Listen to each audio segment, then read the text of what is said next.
Hello. Hello, Patricia Mukhim, madam. Please unmute yourself. I have actually mute from my side. Okay, I've done it. Doctor, yes, madam. It is clear. Dr. Madhurjya Prasad Bezbaruah, sir, please unmute yourself.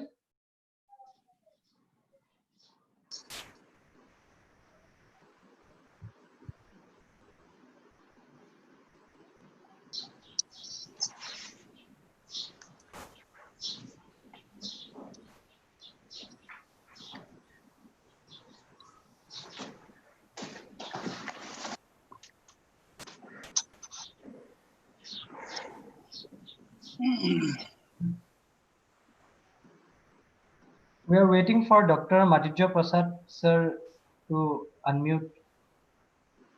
Sir, are you hearing me, sir? Madhurjya Prasad Bezbaruah, sir?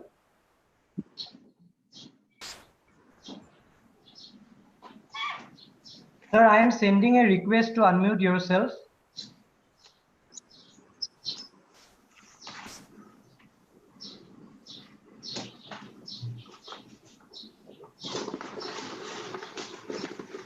Are you hearing me? Yes, sir. Yes, sir. I'm hearing you, sir. I'm hearing you.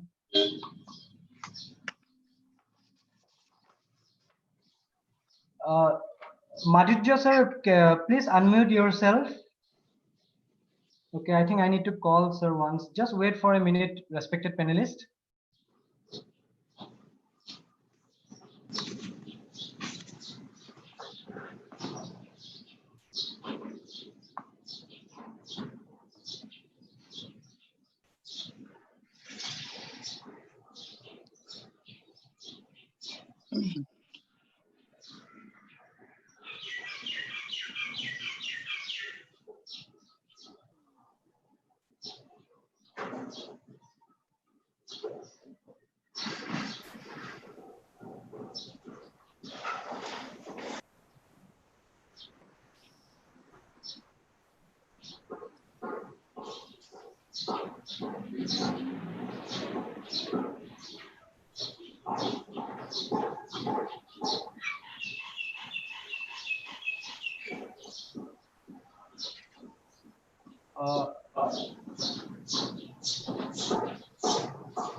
Madhurjya, sir, please unmute yourself.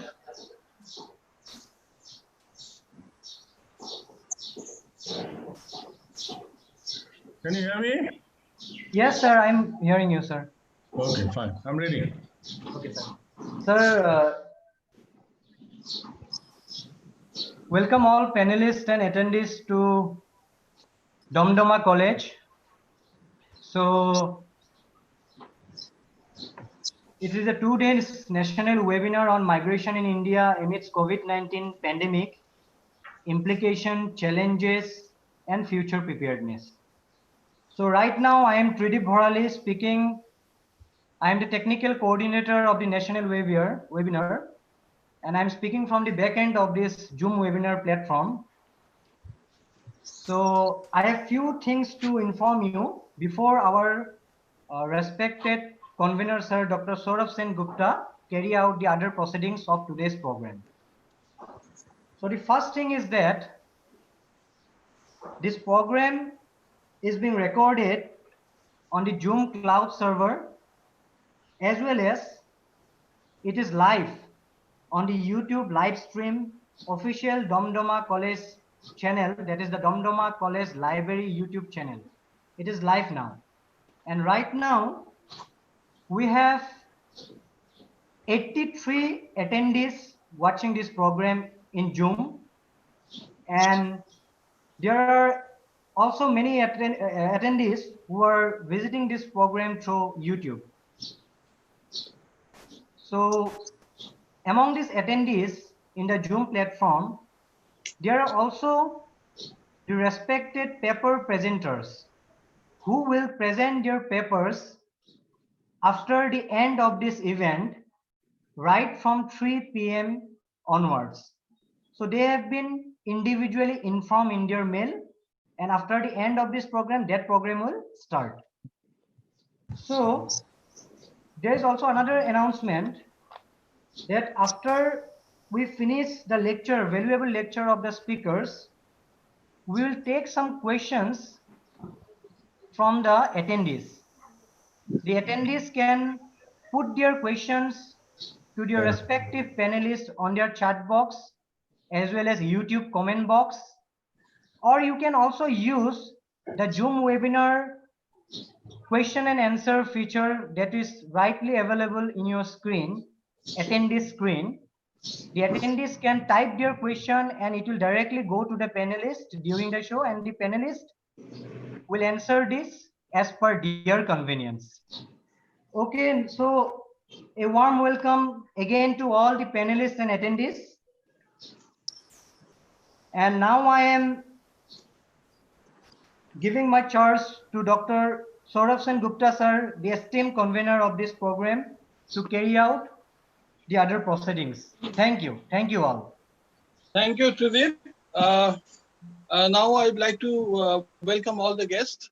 Respected Principal, Damdama College, Dr. Shuranjan Sharma sir, members of various academic institutions joining us from across the country, research scholars, my dear friends and well-wishers, a very good morning and warm welcome to all of you. This is day one of the national webinar on migration in India amid COVID-19 pandemic, implications, challenges, and future preparedness, hosted by Damdama College, Guwahati.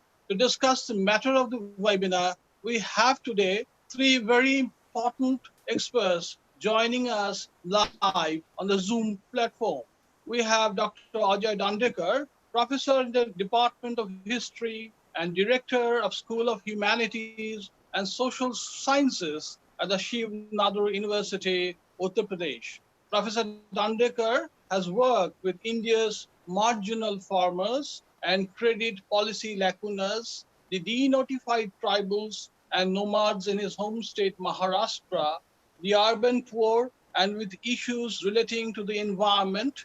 His research touches on the state of economy and skill set gaps, both in the rural and urban sector. He is a regular contributor to the Economic and Political Weekly of India and a published author with the Oxford University Press, Macmillan, and Penguin, among many others. I welcome Professor Dandekar and a very good morning to you. Thank you. Thank you, sir. Next, we have Professor Madhurjya Prasad Bezbaruah from the Department of Economics, Guwahati University. Professor Bezbaruah has worked on India's rural development paradigm, especially in the context of its farmers, questions of cross-border trade and environment, issues of identity for the riverine tribes, etc. He has worked on livelihood promotion of forest dwellers in upland areas of Northeast India and has prepared numerous development projects for various state governments. He is a brilliant teacher and a published author and has titles with Routledge, the Saarbrücken, Germany, and has articles in the EPW and the Journal of Social and Economic Development. I welcome Professor Madhurjya Prasad Bezbaruah and a very good morning to you also. Finally, we are honored and specially privileged to have with us Patricia Mary Mukhim. Mukhim is a social activist, an outstanding woman, media person, a keen humanitarian whose work among the Khashi people has been far-reaching and monumental. A recipient of many awards, including the Padma Shri in 2010. She has been a vocal critic of both the militancy and the mining industry in her home state. She has also worked on the interrelationships between corruptions in the public space with India's development logic, which she believes has devastated the environment and also added to the livelihood problems of the poor. A very welcome to you, ma'am, Patricia Mukhim, and a very good morning to you also. Thank you. Just a correction. The Padma Shri was given in the year 2000. Okay, sorry, ma'am. I got it for a minute, so all right. Pardon me for that. I'd now request our Honourable Principal, Damdama College, Dr. Shuranjan Sharma sir, to formally inaugurate the webinar and put his brief note on this.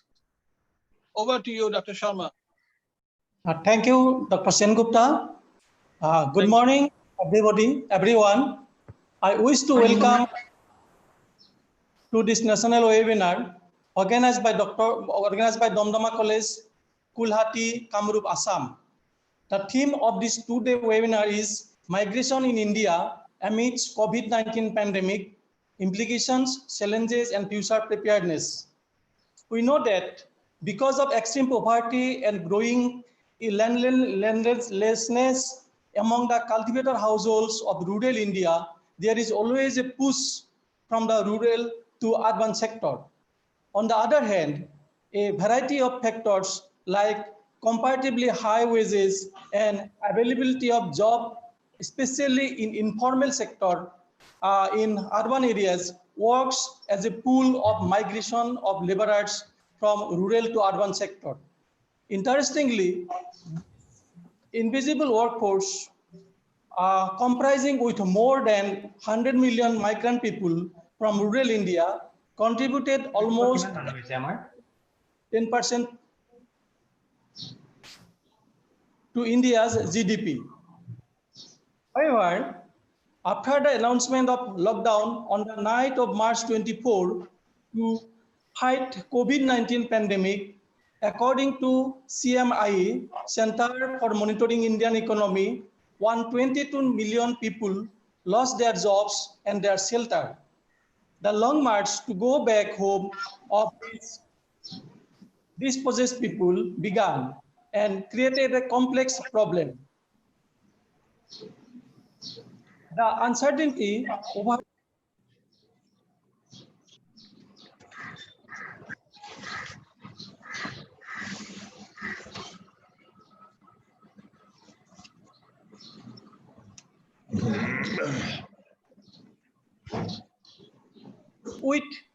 with jobs and income drying up, they no longer had money to buy food or pay house rent in the cities. As a result, these migrant workers, mainly daily wage earners, became desperate to return home. The central government announced some packages like PM Garib Kalyan Yojana, direct transfer to women Jan Dhan accounts to provide food and shelter to migrant workers under National Disaster Response Fund, etc. However, a survey by John Chahas, a non-profit organization, found that 62% of the workers did not have any information about emergency welfare measures provided by government, and other 37% did not know how to access them. The loss of work for migrants will obviously affect the rural economy. A big size of remittance was sent by the migrants to their dependent family members. Now, with this source of income drying up, economic growth in rural India will get depressed further. Currently, the central government is giving more stress on implementation of Mahatma Gandhi Ndreka program to support the migrants returned from urban to rural India. Also, to protect the interest of migrant workers, India has Interstate Migrant Workmen Regulation on Employment and Conditions of Service Act 1979. The Central Industrial Relations Machinery is entrusted the responsibility to enforce these provisions. Similarly, the Unorganized Sector Workers Social Security Act 2008 sought to provide social security and job protection to at least 375 million workers. The COVID-19 crisis provides an opportunity to fast-track efforts to end regional disparities in economic development, implementing One Nation, One Ration Card scheme in all over India. The basic theory of rural-urban migration, which was based on Harris and Todaro model 1970, ought to be re-examined. Damdama College organized this webinar with a hope to explore the issues of migrant laborers crisis from different perspectives. Already, three distinguished experts, namely Dr. Ajay Dandekar, Director, School of Historical Studies, Shivnadar University, UP, Professor MP Bezbaruah, Professor, Department of Economics, Guwahati University, and journalist, editor, Ceylon Times, Patricia Mukhim, Madam, joined in this seminar. I hope the illuminating presentations of these three resource persons will enlighten our participants to know about about different perspectives of this theme of migration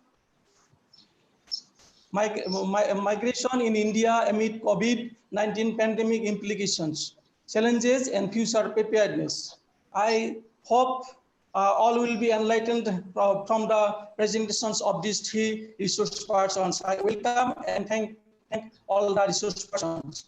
I also wish to thank coordinator of this webinar, Dr. Saurabh Sen Gupta, and technical coordinator, Mr. T.D. Bharali, and Dr. Bhupita Kolika. Thank you all. Thank you, Professor Dr. Shuranjan Sharma sir. You have webinar.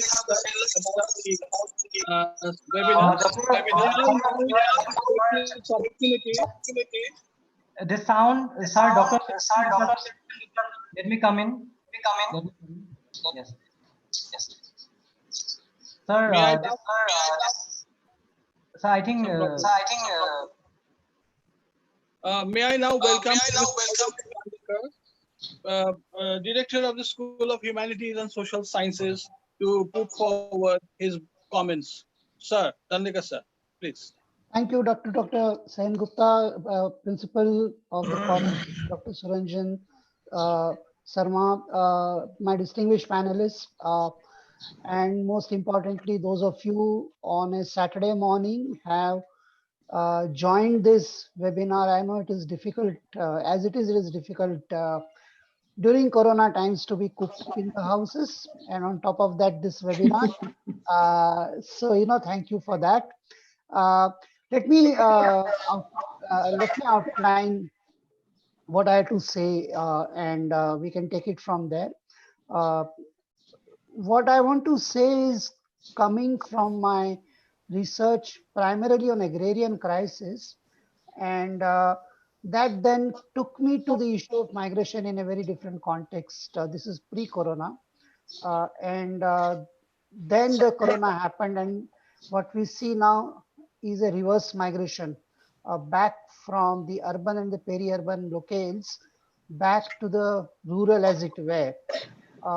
We do not have the exact numbers. All kinds of numbers are floating around.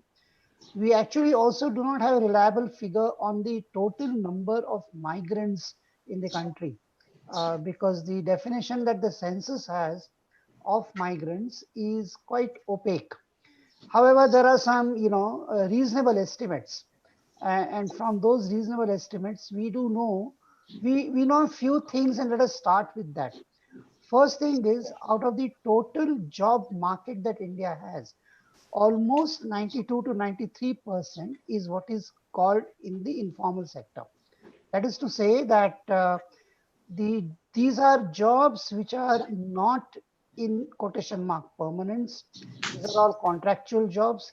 So there are limits on social security measures, etc., etc. So out of the total workforce, 93% is in the informal sector. Out of that 93%, how many would form actually some stable jobs even in their contractual positions is a very good question to ask. To my understanding, that percentage is not very large. In fact, that percentage is very small. What also has happened is there has been an informalization of labor post 1991 due to the policies that the government of India had to adopt due to external pressures. I'm referring to the processes of liberalization and globalization, which came to us not because we wanted in that manner. We would have wanted to open up, we would have wanted to open up the economy in a particular manner. But our economy was opened up under duress because we had an external foreign exchange crisis. That history is well known, and we did not go into that. But what has happened because of that, because of the manner in which the economy got opened up, is that we today are faced for over last 25 years a massive agrarian crisis in our rural area. As you know, that the crisis is of big dimension, and it is a crisis, a systemic crisis. I do not think a particular dispensation can be blamed for this. It has happened because of a very systemic combination of factors. Indian land holdings or the farmer land holdings have truncated, they have shrunk. Today, the average land holding is 1.13 hectares. Uh, if you look at that kind of land holding, then you can draw your own conclusions as to how agriculture can become viable. Uh, the 2/3 of India's agriculture is what we call dryland farming areas, which means that only one crop can be taken. So you have some livelihood opportunities in 2/3 of our agrarian area for not more than a period of 4 to 5 months. Maybe we can stretch it up to 6 months, but not beyond that. That is the second feature of the agrarian crisis. The third feature, of course, is the pricing mechanism. We know now that the prices at which the farm commodities get sold in the market is not the price that the farmers get. What it does is that the cost of production is hardly met by final price that the farmers get. As a result, most of India's farming sector is in debt.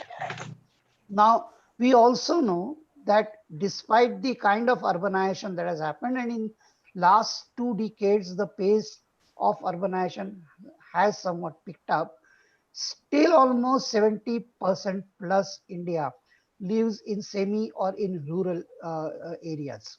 Our urbanization pace is not that fast. Also, the way urbanization has happened. Urbanization ideally should happen organically. And what has happened is that that process of an organic growth in our urbanization processes is somewhat conditioned. So you do see, on one hand, shrinking of farmlands in terms of holdings, fragmentation of land holdings, unviability of large parts of India's agriculture in terms of everything. Compounding this entire problem is something that is now coming to our attention, which is the issue of water. Indian agriculture takes the maximum amount of water out of the total water that is available, for usage. And unfortunately, most of that water is groundwater. And over years, we have more or less exhausted our groundwater reserves. We do not have effective legislation on groundwater. So all these combinations, finally, what has happened is that agrarian crisis has resulted in a bigger crisis of the livelihoods in the rural area. And that is what induced migration in the first place. So contrary to what a lot of people believe, Indian reality of migration from the tribal and the rural areas to the urban areas is not that aspirational. It may look aspirational. Of course, it is in some sense aspirational, in the sense that people do look for, better livelihood opportunities. But this one, I would say, is a distress migration by and large, because there are no livelihood opportunities available in the rural sector. Therefore, people have to move out in What's happened? livelihood for themselves from the rural to the peri-urban and the urban areas. Now, in the peri-urban and urban areas, what has happened is that these livelihood opportunities more or less are available for skilled people, which are very few. There still are livelihood opportunities. For the large pool of unskilled labor, these are usually opportunities available in the construction sector. You see a large number there, large constructions. You also see for last 10 years, you can see that you go to any major town in India, in North India, in South India, wherever, in the Western India, you see at certain critical geographical locales, a congregation of labor happening every day, looking for work. These are kind of informal labor markets. People come there, people who want to utilize the services come there, they meet, some kind of an arrangement is struck, and for that day, some kind of livelihood gets generated. Therefore, on an average, every day, to my estimate, the total earning of these unskilled labor who are in peri-urban and urban areas may vary from 3 to 400 rupees, and that's a very generous estimate I'm making. Also, because work may not be available every day to them. Surely, in terms of the total work days available, census will have a story to tell. But to my estimate, it is still hand to mouth. And what it does, of course, is it has taken them out of the rural locale. There is something to fall back on. But beyond that, there is nothing. It is subsistence, existence. Now, this is one story. Complicating this story further, India has witnessed jobless growth. Our growth is not parallelly in tandem with the jobs that should have been generated in the economy. By jobless growth, I do not mean that no jobs have been generated. Of course, jobs have been generated. But have the jobs generation occurred where it exceeds, the jobs that were available yesterday? That is a problem. In that sense, if you look at our GDP composition, today some 11, 12%, maybe 13% comes from agriculture sector. Around 20, 30 to 33% may come from the manufacturing sector. Rest comes from the services sector. Services sector, as you know, largely is composed of this informal labor, which is in the informal sector, which has the challenges. And within services sector, the large growth that we see has been in the financial sector.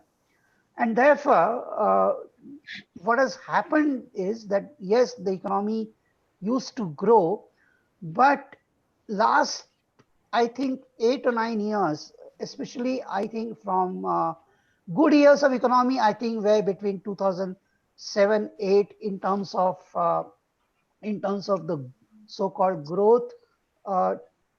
It ended around 2000, I think, 10, 11. But this obsession with growth and numbers and the GDP takes away the issue of livelihoods, and I think puts it on a back burner. I think we need to concentrate more on the quality of livelihood. Now, while this economy was slowing down, there is a global recession for last 3, 4 years, and that has maybe more, and that has impacted also on the nature of India's growth and economy. While this was slowing down, and the signs of this slowing down were very visible in last 3, 4 years, and there was a crisis of unemployment that was growing. In that crisis, the corona hit us, and that was a bad hit. So what corona did was to push large numbers of this migrant labor who had come in search of a job from the rural and the tribal areas to peri-urban and urban areas. That labor is now pushed back because of the truncated opportunities now due to corona and the lockdown, and the overall, I think, complete stoppage of the wheels of the economy back to the rural. Now remember, the rural that they are going back to or have gone back to is the rural which in the first place was not able to sustain the livelihoods. So when this load that has gone back now, this massive number, this very tragic episode that we have seen of laborers going back, walking all the way, and those stories everybody knows. What we need to think is that many of these people are not going to come back in a hurry. They're not going to come back in a hurry because, number one, the economy has its own pace by which it will restart. A lot depends on how corona pans out from now. Even as we speak, I think the numbers are growing up, and we may have to, as experts are now saying, we may have to live with corona for a while. If that being the case, that will put constraints on the kind of economy that we have right now. if that put constraints on the kind of economy that we have right now, then the economic growth as was planned is hit unless the rural economy revives. There are structural constraints on the revival of the rural economy in the present context, because the revival of the rural economy would mean a complete overhaul of the agrarian structure. We would need a economy in the rural which will create opportunities for livelihood in the rural itself, so that this migration cannot happen again. It's not that the labor force is not required in the urban or in the rural. That is not the case. The issue is, given the nature of the economy, those opportunities are not there. Now, if when this has happened and large part of our people have gone back to the rural, what happens to them? Because in the first place, if agriculture cannot take that surplus of labor, then how do we cope with the situation in the future and in the near future, in the immediate future? For instance, the Kharif season, even as we speak, is on in the economy. In the wetland areas, the Rabi will be on, and after that, some kind of succor will happen, some kind of relief will take place because of that. But then after that, what? What about the other facilities? The pressures that the health system will be put under. It is not catered to create, to take this kind of pressures. Schooling system. What about the transportation? What about the other infrastructure that is required to take on this reverse migration and the implications for all of that for the agriculture? These are, I think, very critical questions for which we do need a very evolved policy response, and we need to really think through. I think Corona gives us this chance to also think through. All like this pause has happened, and there has been a massive damage that has taken place due to it, to the livelihoods, to the people, to the economy. It has forced us to perhaps go back to the drawing board. We must use this opportunity to recast the entire economic structure in a way where sustainability of livelihoods and not economic growth becomes the key factor in our planning process. How can we create and sustain dignified livelihoods should be the central concern of the policy, and not blindly looking at just economic growth, because economic growth may not percolate down. Sustainable livelihoods certainly will impact on everybody. I thought I'll stop here, and if there are any questions later, or as per the I think program schedule, we can take them there. Thank you very much.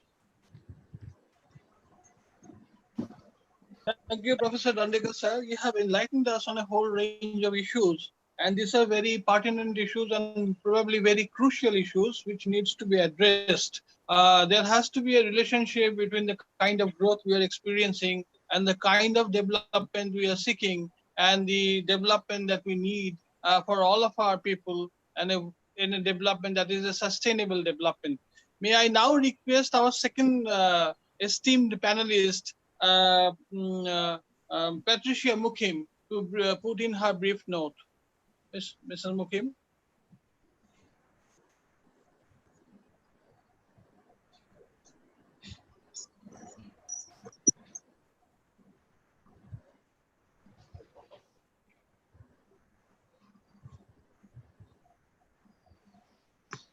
Okay.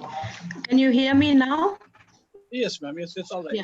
Okay. Thank you very much for this opportunity. I listened to Professor Dandekar and I've learned a lot from his presentation. Now, as I see it as an observer and not so much of an academic or scholar, the biggest disaster of COVID is not COVID itself, the health aspect. Of course, that's a huge disaster that has befallen humanity across the globe. But the biggest disaster in India is that the Modi government forgot the migrant laborers completely. And then after that, it was a series of reactions only. it wasn't a proactive move, because when we try to find out the numbers, the only numbers we have of migrant workers are from 2014, which is like 40 million. Now people are throwing around figures of 100 million or 101 million and so on, but nobody really has the correct figures, I think, because it's difficult unless you've done a very, very proper study of the number of migrant workers who've, gone to different parts of this country. Um, this reliance on an old statistic is quite problematic. And our problem as a country is that, like Professor Dandekar said, those who have migrated from the rural outback actually are not skilled. They're not skilled, they're semi-skilled. Very few skilled migrant labor have moved to the cities. And uh, so the living conditions before the pandemic for the migrant labor, and I'm looking at this because I think this is a very, very critical factor. If we look at migrant workers in this country, they have very, very pathetic, precarious living conditions. Their living spaces are very, very crowded. It's almost like slums. They are overworked.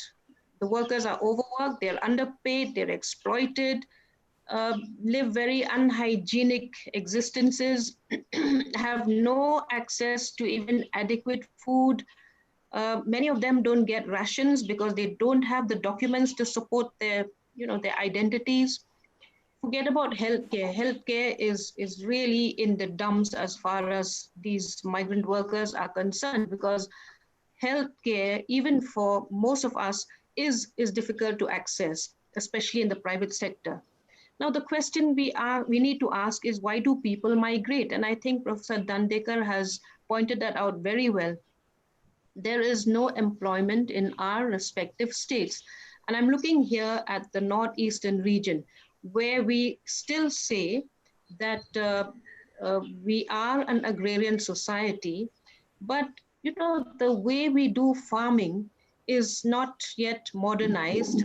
Then the back-to-back support systems like production, processing, marketing, it's all very, very archaic. Nothing has developed much in these sectors. If we look at all the northeastern states today, they are producing so much of fruit. This is the season when pineapples just rot, but we don't have processing units. I don't know why Dabur can set up shop in Nepal, but cannot set up shop in the Northeast. What are our constraints? I think we need to find that out, because if we are an agrarian region, then we need to, build on that strength. If we build on that strength, then we will be able to employ these young, skilled people who have left their hearts and homes by the lakhs.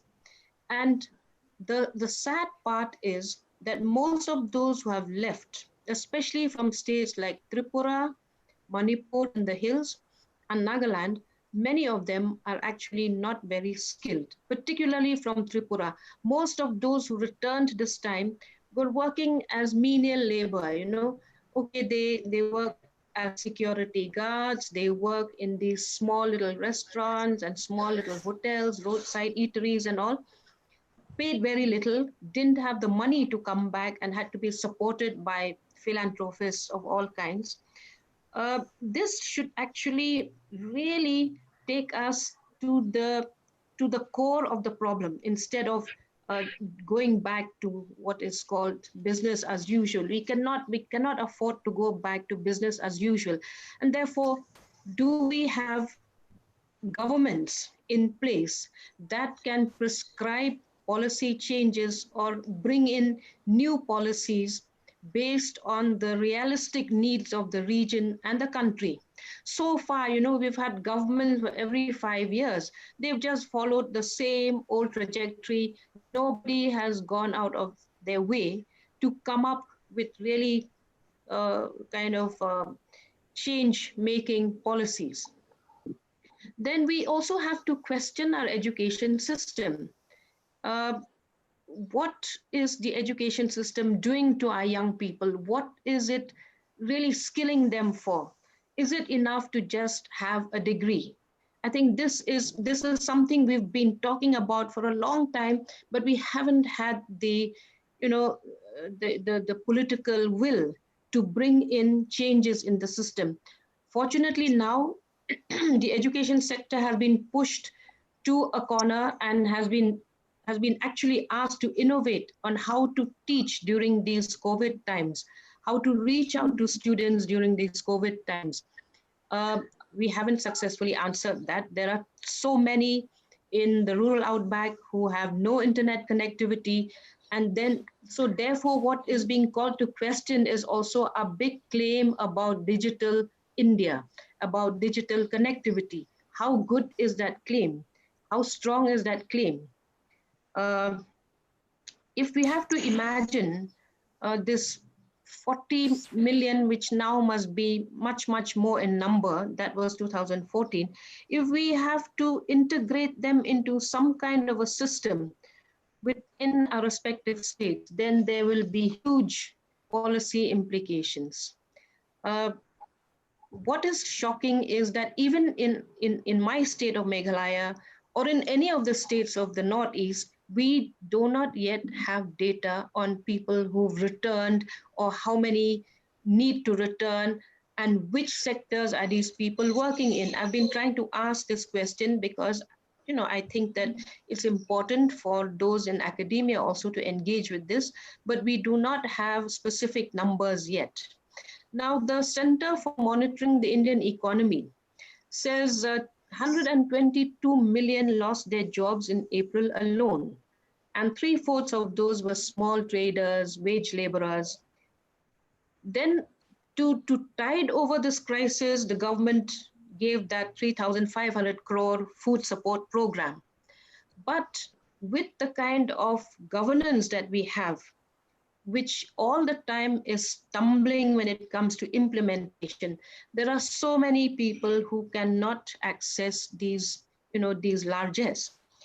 Because most of the migrants do not have documents, forget about a ration card. How do they then circumvent the system? Now, that is also something to be thought about. Can we now say, if you don't have documents, you're not going to get your rations? So when there is crucial data missing, implementing any program is fraught with uncertainties and delays. And yet, at this time, people need immediate help. How do we do that? And we all know that the reason why the migrants returned is because they immediately lost their jobs. There was no job security, there was no protection whatsoever by the employers. And it's ironic that the migrant labor or laborers are actually the foundation of India's manufacturing industry. Yet they're also some of the worst paid, and they were let off at the first sign of COVID. I think this is a huge irresponsibility, criminal irresponsibility, which needs to be now taken up. I don't know if the government has, the stamina to take up these issues.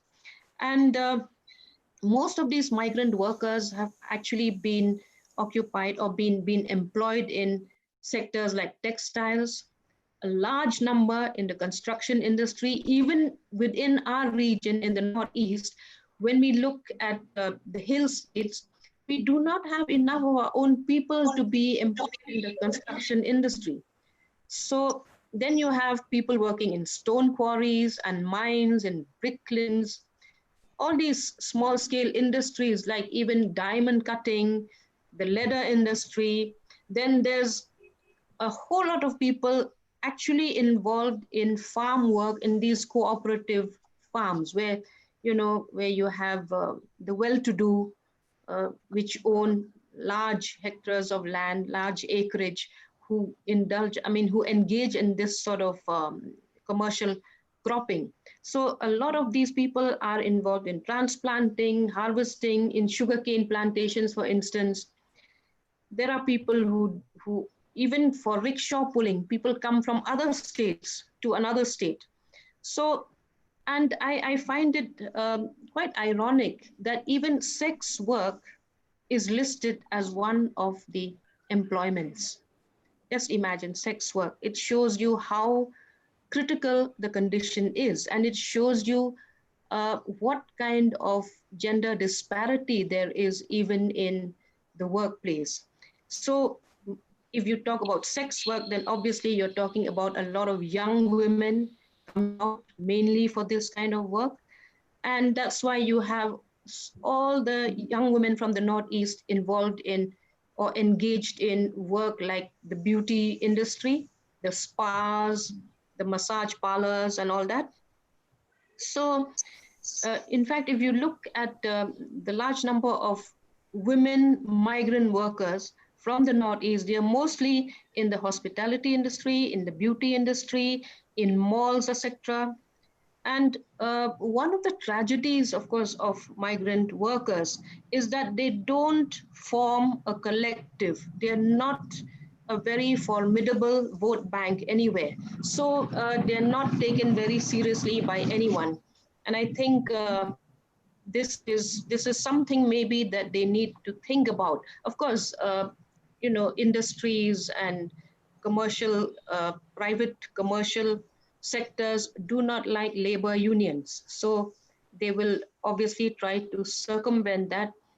But I think some kind of a force that can be reckoned with needs to come up from these millions of migrant workers.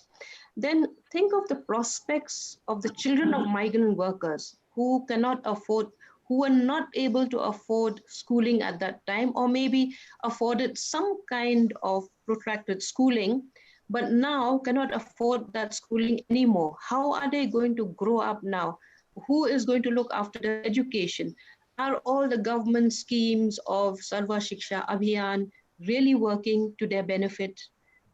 If we have to think of policies, then we also have to think of educational policies for those who cannot afford to pay for their education. And then what about their health and their life chances? Now that the parents, the elders have lost their jobs, they have not been paid since the lockdown, and one is not very sure that those relief packages are actually reaching them. How do they manage in this situation? I think we need to capture the voices, we need to capture, to do some real on the field sequences, talking to people, recording their voices, helping them to speak up for themselves. Because otherwise, if we look at this whole horde of migrant workers as voiceless victims, then we're adding, I think, to their problems. And more than anything, what we need to look at now is the psychosocial cost that COVID has inflicted. It has inflicted this on all of us, but I think the inflicting is much more on those who have lost everything that they have, especially their livelihoods. What about their mental health? Who is caring for that? Do we even have an idea of how badly they have been affected, and whether they will have the strength, the emotional strength to come out of this crisis? And because mental health is also an important part of human productivity. If we are not mentally healthy, we are not going to be able to be productive human beings. Now we find that many industries are opening up. They're trying to recover their losses, but all of them, quite a few that I've spoken to, have said that their problem is to get back the labor that they've lost during COVID. And therefore, those who have retained their labor force somehow or the other, who've been perhaps more compassionate, they will be quicker to recover. So the lessons to the employers now is to try and do better to retain employees during disasters. And I think in India, we need to have a relook at our insurance plans. How resilient are these? How robust are these? We need to really, put them on their heads. Because people, as Professor Dandekar said, have moved back to their villages, respective hamlets, and so many have suffered emotional trauma. Most of them will be wary of going back to where they came from. So how do we build their confidence? Because obviously all of these who have returned cannot be absorbed in their respective states. It would be too futile to even think about it. So they must be given emotional support to say that there will be better chances of survival for them henceforth, because the government will relook at how to secure their livelihoods. So what India needs now is a sensible, sensitive, practical response, not a bureaucratic response. A bureaucratic response would be fatal for this situation, because if government is going to insist on citizenship documents, it will just exacerbate the problems of migrant workers. We need to adopt some of these rapid universal benefits approach, support their basic needs of food and shelter, irrespective of whether they have their documents or not. And I think this is a time for NGOs to come into the picture and do a lot of documentation of the status of migrant workers now. We need these case studies. We need to capture the lived experiences of these migrants, and also to find out why they migrate in the first place. There could be many, many reasons. It may not just be the agrarian crisis alone. Why do young women, for instance, leave home to work elsewhere? Is it that the situation in their home states is so dismal that they can't find jobs? Or is it that where they move is paying them better? So also, I think before I end, I'd like to say that we cannot have a homogeneous policy for all migrant workers, because there are different categories of them. So we need to capture each group depending on their skills, on their capabilities, on their access to redressal systems, on their ability to represent themselves as a group. Because if we make just one single policy, that's going to defeat the very purpose.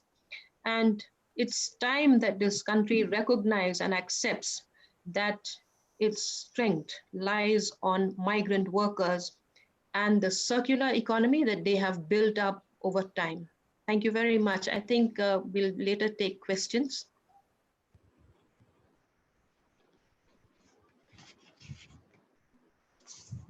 Thank you, Professor Mukhim. You have been very brilliant. You have Sorry, I'm not a professor. Oh, no. Okay.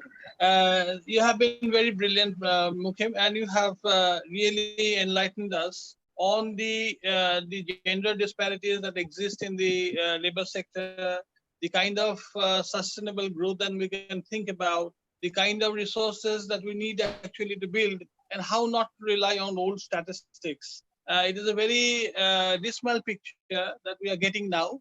We initially thought that it would get over somehow because of the policies of the government and all coming in our way.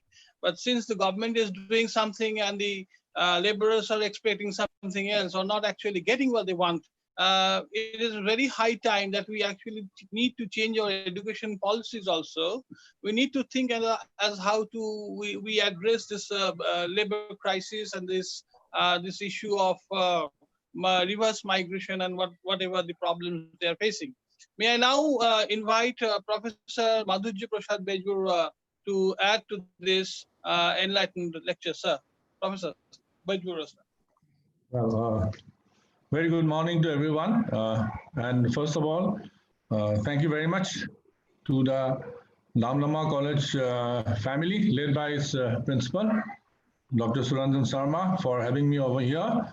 And you have already heard the two speakers, both of whom have actually brought out very important issues, and but of course they both finished before time, you know. So maybe I have got a lot of time, but I'll not use all that which is available. I'll not sort of stretch your patience too far, but then I can go out slightly slower on my own comfortable pace. That's sometimes if you're speaking at the end, you really have to rush through. Okay, let's come back to the point. In fact, I'll require some time coming to the the core of the issue.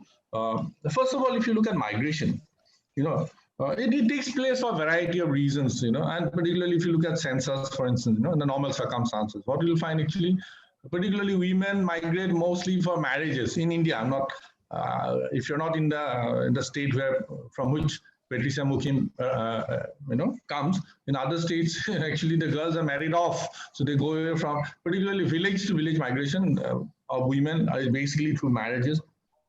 And there's a small another section, very privileged community called the people who are employed in the organized sector, maybe in the IAS, IPS, or state services, or in the corporate sectors or others.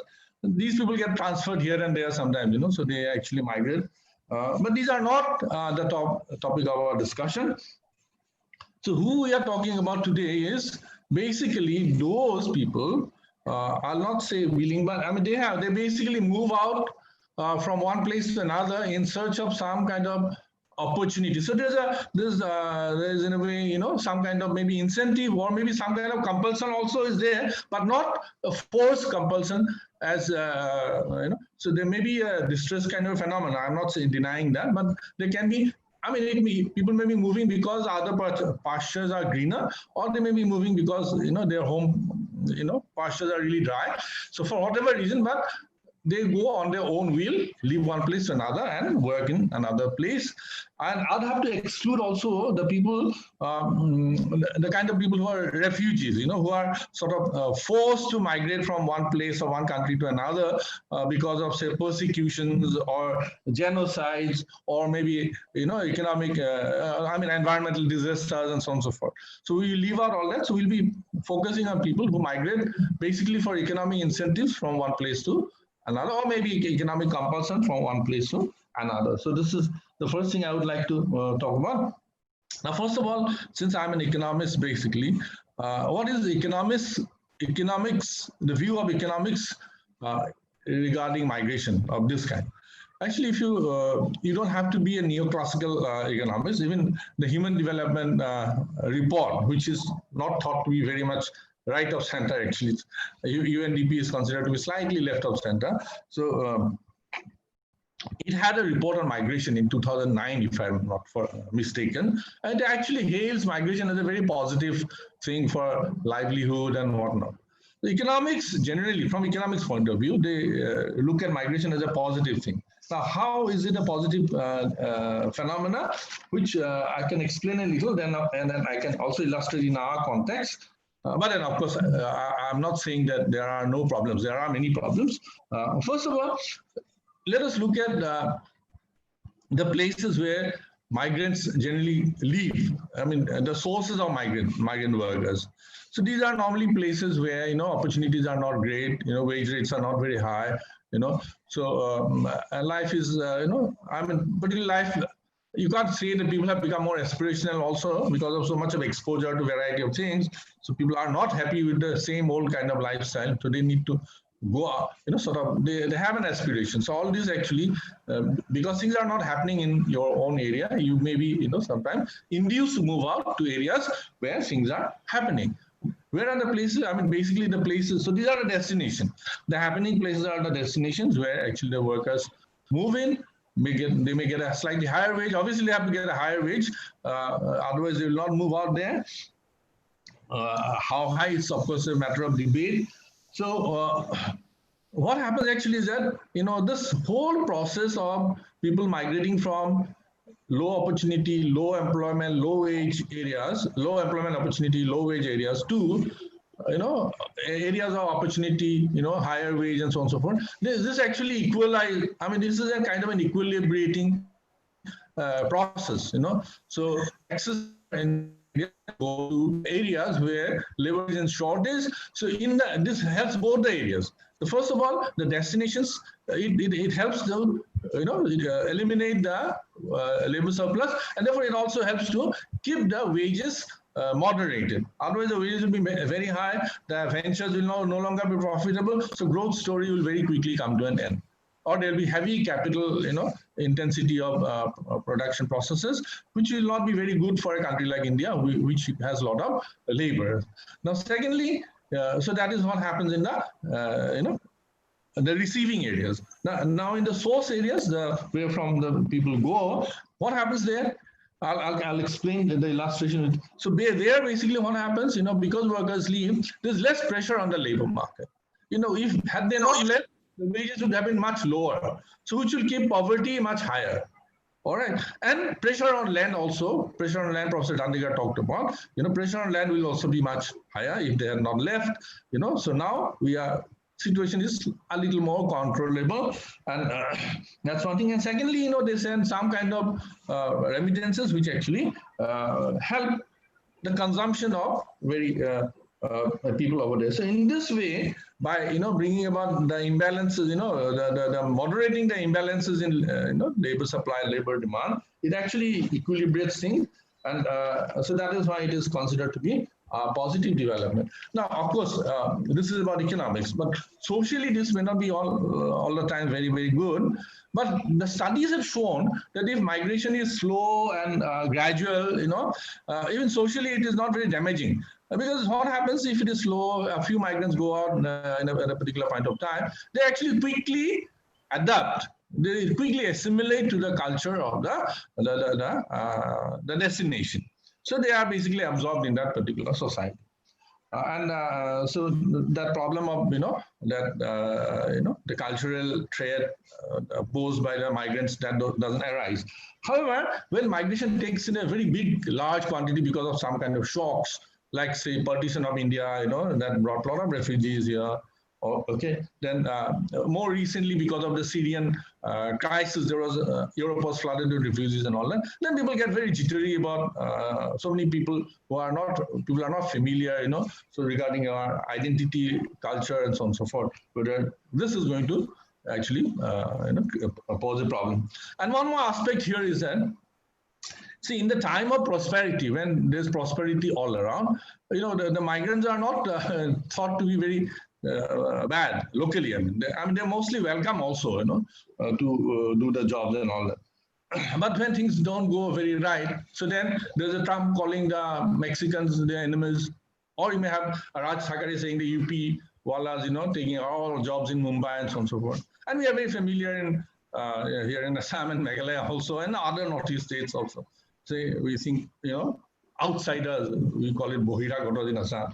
I mean, basically, this is a time of crisis. When things are good, the outsiders are also good enough. They're not very bad. So there are some social dimensions of these things. Now, if we come back to, if I may come back to the Indian growth story, I mean, the migration and growth story, which are linked. Professor Dandekar has talked about the reforms. Of course, he's very critical of the reforms. Anyway, but whether you think it's forced upon us or whether it's whether we opted, I mean, we had to accept these reforms. Actually, a lot of people are talking about reforms in this particular line for a very long time, because we were stuck with stagnancy and people are writing about it. And we had the kind of policies which were stuck up for about 30, 40 years. So reforms are needed, but then of course, because of the crises are always are opportunities for doing something. So probably that was something happened. And probably if had it not been forced by the IMF, we'll never had any political will to accept this very hard kind of reforms. Now, as a reforms, I'm not again 100%, sort of saying that reforms are all good. Even the French Revolution was not all good actually. So although it changed the human civilization in an irreversible kind of a manner. So what happened because of the reforms actually is that India moved to a very higher growth trajectory. We had glorious growth period for about 25 years, very high growth, which is unprecedented before. All right, so, but the problem is that, my recent studies have shown that all the states have gone up a little somewhere. Some states have gone up very high, but then geographically, the growth was not sort of evenly spread. It was concentrated in certain areas, and it was some of the states were left behind in the whole, high growth process of thing. Which are the areas where it has actually taken place in a very significant way? These are the areas, in the past, the west and the south, Gujarat, Maharashtra. You can go all the way down south, Karnataka, Andhra Pradesh, and all those up to Kerala. These are the states which have grown very, very fast. Then, of course, we have a pocket in the northern thing also, national, what do you call, capital territory region, Delhi and nearby areas, and of course, Himachal Pradesh. So these are the areas where, and these happens to be also the destinations of migrant workers in India. And what are the sources of migrant workers? These are all the states which has been somewhat left behind in this Indian growth story, post-reform growth story. Starting from Assam, West Bengal, then you have Bihar, Jharkhand, UP, Madhya Pradesh, Orissa. So all these things, all these states which have been left behind in the growth process, they were sending the workers. Now, we are talking about what are the number of migrants. Madam Mukhim also pointed out that the numbers are all fluid and all that. But the more reliable estimates of these kind of migrants, people who are moving from one state to another after the post-reform period, that amounts to about some kind of 2 crores, that is 20 million people, accounting for about 5% of our workforce. So that is quite a significant number. That is only interstate migration, and intrastate migration will be another probably 5%. I'll come to that point.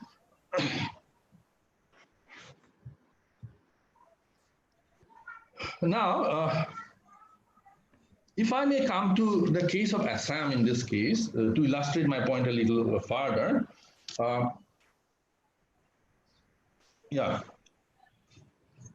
basically, what was happening, in fact, the people, if I take the case of Assam, I think that will illustrate how this migration actually, although the growth is happening in certain parts of India, the migration process have helped to distribute the fruits of growth to the other parts of India also. Take the example of Assam, for instance.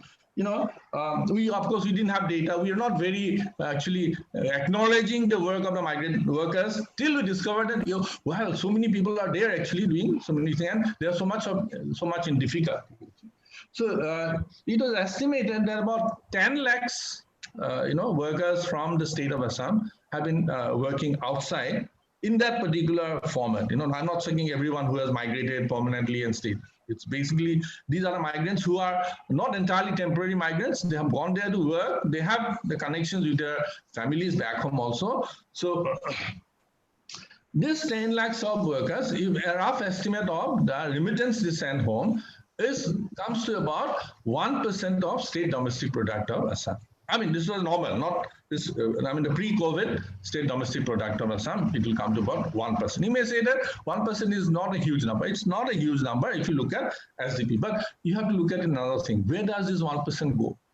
So this is not a part of our SDP, it is a part of our disposable income in the form, since it is a transferred income. So this goes to the families of the migrant workers. Who are these families? These are very poor families.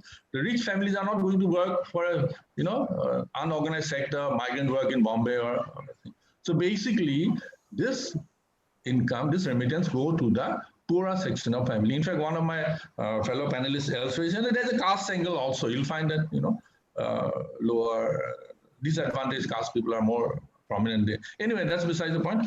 The point is that it helps the improve consumption standard in those poor families. It also goes, and NSSO study shows that about 15% of these remittances also go as working capital to the agriculture sector. All right, and then just look at a counterfactual. Suppose these people had not gone to work outside, so they would have to have provided employment for another 10 lakhs of people in the state. So which will raise, first of all, the unemployment rate. Secondly, it will depress the wages in the rural and urban informal sector. Okay, so people would have been even more poorer. And of course, this will also have been given an opportunity for the insurgent organizations to recruit the foot soldiers, because the people are available, so they will be easily recruited. So because insurgency has gone down a little, this migration has also had a very important contribution to it. So what migration of the post-liberalization process has done is that it has actually to a great extent equalized benefits. I mean, not exactly equalized, obviously, but it has distributed the benefits of growth from the happening states to the non-happening states also. So this is all very nice and good. But what we have found actually is that, okay, before I come to that, I'd like to also talk about that. In a similar mechanism is going on within the state also. So from rural areas to urban areas, there is a lot of migration taking place. Agriculture, we know, has been going through a crisis, which Professor was explaining in details. And actually in the last 10 years or so, about 5 crores of workers have left the farming or agriculture, and they have migrated to non-farm activities. Some in the villages, some in the urban areas, and some, of course, across the thing. So if we estimate that, I mean, that estimate is not very reliably available. UNDP estimates are for across country. So that is, of total migrants, 25% they say is across country and 75% within country. So obviously it will not be, because international borders are difficult to cross. I mean, the state borders are not so difficult to cross. So it will be definitely not 25%, it will be more than that. If we assume that it's 50-50, 50 within the state, 50 across the states, so there'll be another 2 crores of people, who will be sort of probably migrating from the villages to the, I mean, as a country as a whole, I'm not talking about Assam. So Assam, maybe there is another, 10 lakhs or something. So basically, now they are doing the same thing in the local economy. If you come to again the local center in the northeast, I would say, so Shillong and Guwahati, things may be happening in the urban centers. So the workers who are coming here to drive a Uber or something, or work in a restaurant or something, they're sending their money also. So the same mechanism which I explained earlier, so they're doing it within the economy also. So that is also another story. Like Madam has explained, that the people are not being, although the things are now allowed in many places, they are not being able to find, the workers to restart their business. One of the reasons is that these workers who have gone back to the villages for 2 reasons. Same difficulties of, the migrant workers which come to the fore. And secondly, of course, the fear of the disease. So both these are keeping them very, very difficult. So this part of the story sounds very, very positive. But then what we found actually is that this whole COVID crisis has exposed that there are fault lines. There are serious fault lines in the system. Okay, let us, we all know what is there. First of all, I mean, both the speakers have talked about this. I'll not like to make repetition. The whole history, we have seen it in the TV being displayed day in and day out, how the migrant workers suffered, how the nation actually failed the migrant workers as the lockdown sort of became longer and longer. Now, we now find out that these people had lived to distribute, to bring the benefits of growth to themselves and their native states from the happening places and all that. They have worked, they have sacrificed a lot in the sense that they have worked in a very, very vulnerable condition. There was virtually no social security system, safety net for them, all right? And they also lived in a very congested physical space, which, in which social distancing is not only a luxury, but it's impossible. It's simply not possible. So they were in an extremely difficult condition, and they stayed there for at least 15 days. They thought it will be not very long. Somehow they pulled along, but when it became very, very long, they had to go back. And this is one of the huge tragedies of post-independence India, I believe. So there's a serious fault line which we have found. So what has to be done now? So this fault line has to be addressed, but then that cannot be done in one particular day. So immediately we have to focus on the relief. So relief government has come forward. Food supplies have been announced. FCI is full to the brim with food stocks, so that has to be distributed. The government says that up to November they're going to distribute food free. Okay, can you all hear me? Yeah, we can. Okay, all right, give me another 5 minutes or so, okay, so that I can finish. So relief has been given, but at the same time, this exclusion error, which Madam Mukhim has also said, is problematic. Has everybody been covered? All right, so this is something we really need to look at, because we don't have a system. We don't have a system of records and all that. So she also mentioned about data. So that's one thing. Other thing which the government has put forward for these workers is they have put more money in the MGNREGA thing. So that, this is a temporary work scheme, so people can be given some kind of work. I think this requires some modification in the sense that MGNREGA provides you work for only 100 days of employment. I think it needs to be expanded given the situation, because now we are not going to talk about any V-shaped recovery, because one doesn't know when this pandemic is going to end, so it has to be slightly expanded. And secondly, many people think that NREGA is basically, we have to work in constructing some kind of structures in the villages, roads or dams or something. Now, you can de-link with that. There may not be much work to be done in some villages, but then it can be simply given as relief. After all, it's about the right to work, right? So this is something which I think NREGA requires a little expansion. Conditions can be slightly made flexible. Now, in the longer run, how do you mend this thing?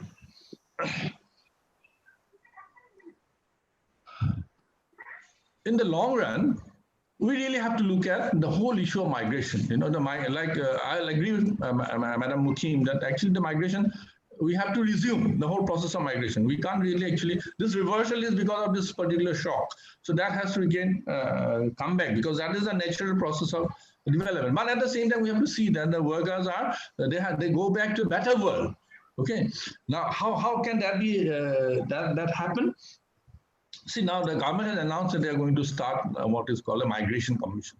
So if you have things like Farmers Commission of Swaminathan, so similarly, if you have a migration commission, it should be looking into the entire gamut of migration. What are the contributions? What is the condition of the migrant workers and all that? But the terms of reference of the migration commission, I have not seen, so I'm not able to say. But what UP has also come up with some kind of migration commission, but they're talking about very short-term things. They're talking about mapping the skills of the migrant workers. Obviously, migrant workers must have acquired some skills. So if you have gone from Assam to work in, say, factories in Gujarat and all, so the person has seen a few things. So they'll come back with some kind of skill. So the skill mapping is they're going to do. They should do anyway. Whether you have a migration commission or not, you should do it. And secondly, they're talking about, helping them to start an enterprise. I'm not very sure the time is appropriate for, helping them to start enterprise. It's not time to open enterprises, because they are folding up enterprises. Even the well-doing restaurants and those other things, they're actually folding up. It's not time to open a new enterprise. Nobody's going to do it. So that is something we really need to look at what can be done. So what I think should be done is, first point is that we need to have some kind of record of the migration process. Okay, so we have record of so many things now with big data and IT, everything available, telephone being available. So we need to have a dynamic list of migrant workers as such, and migrant workers. And also then that can be the first step. So if we have a proper record, so if you want to give some relief sometime, that is available, all right? Or we can do something, we know what is the magnitude. Okay, suppose we want to do something for the migrant workers or other workers as such. So then we need to know how much is required. So this will also help, exclusion of workers. Okay, so identity process, in the Northeast, for instance, this Aadhaar has not become very very pervasive. It has not been given in many areas. So we really, government actually, those are the job of the government. Government actually fails. I'm so sorry to say. Although I get my salary from government, but in these areas, why do you don't have this thing kind of a Assam flood? This is slightly not in the point. So we have floods repeatedly. So why do you not have the preparedness to quickly evacuate people? I mean, we have to live with the floods, but then why cannot the damages be minimized? Similarly, we may have to live with the COVID. So we have to really think about that.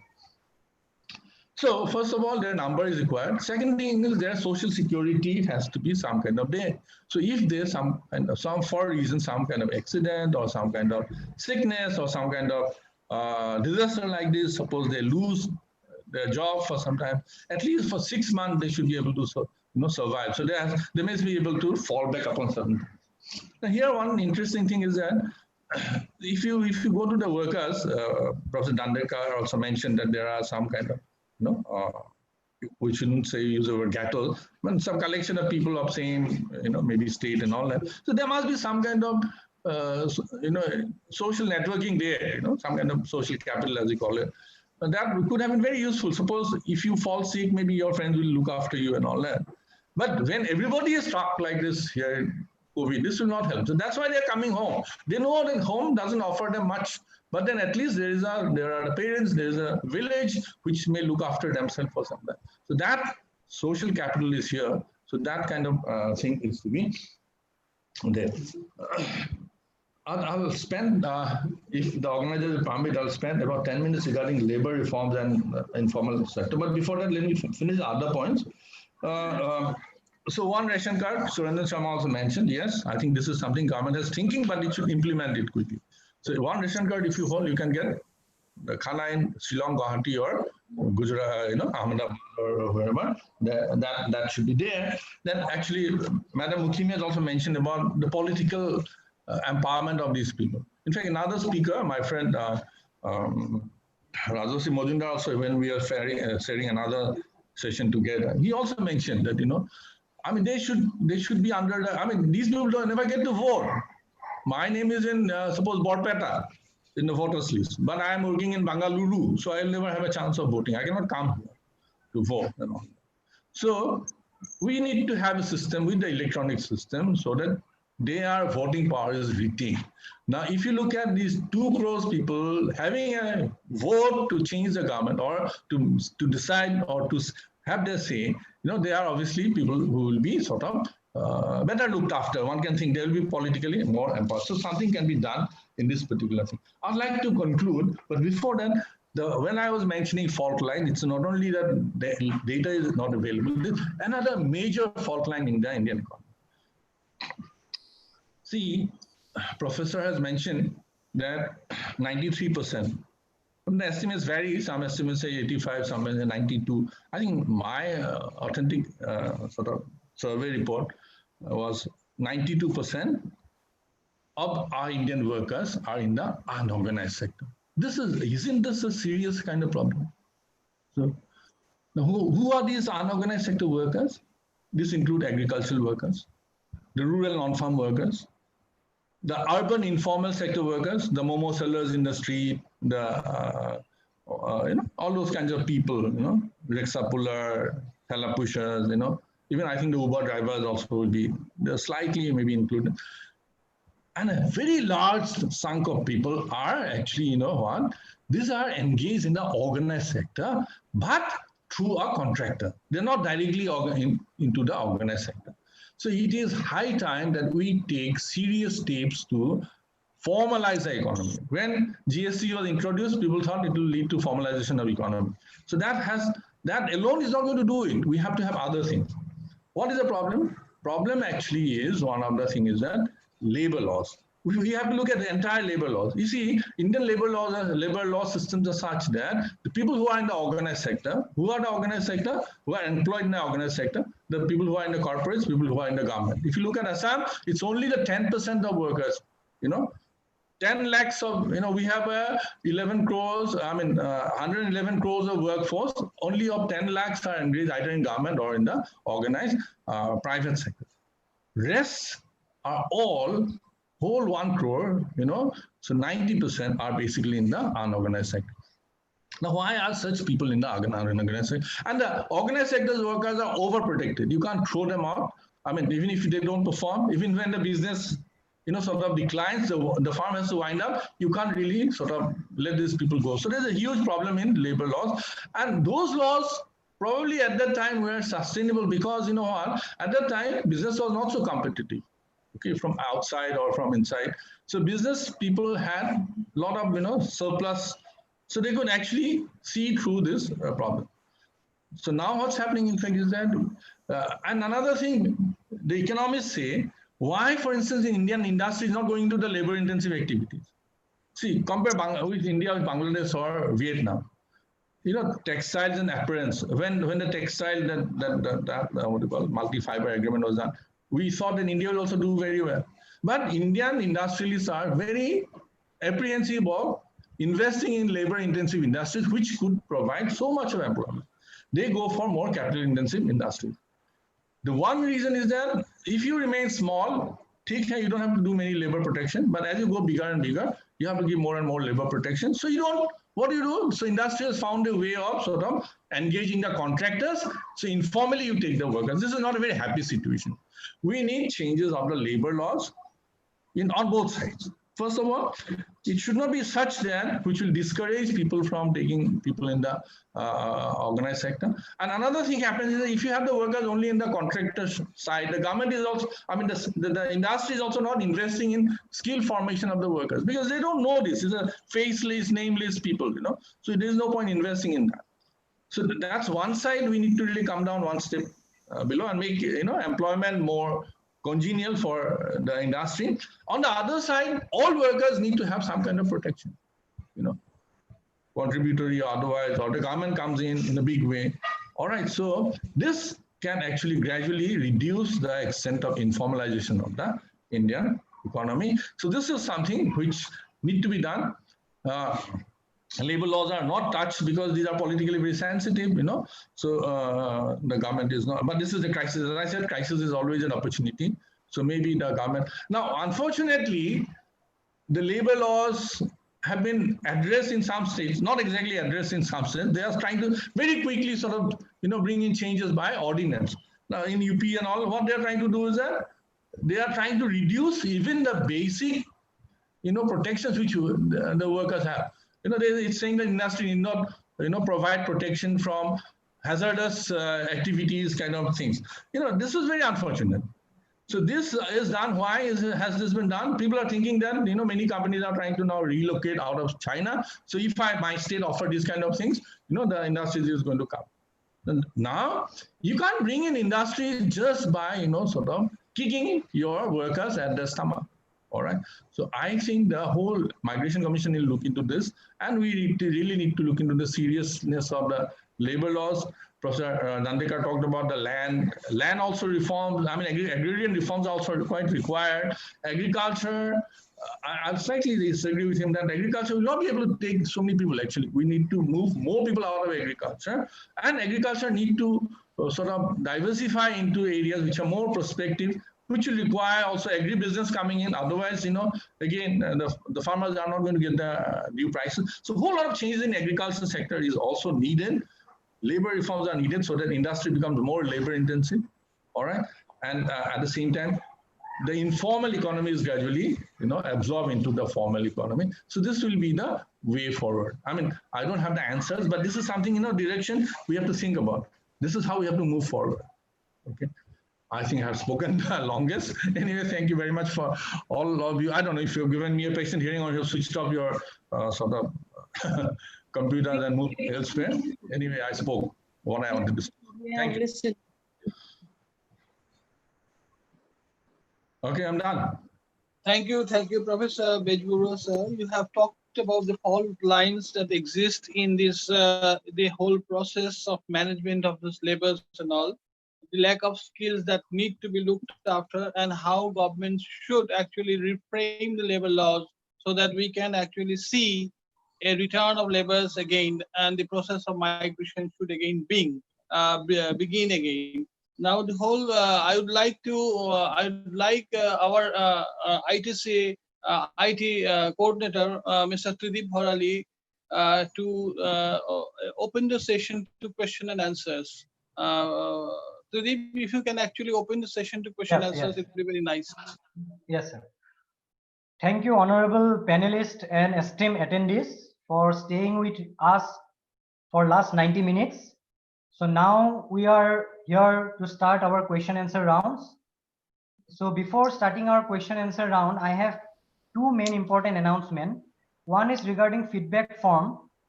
The feedback form will be circulated at the end, after the end of the question answer round, in the WhatsApp groups, as well as YouTube live stream comment box. So all the participants are requested to fill up the form and submit it within 30 minutes.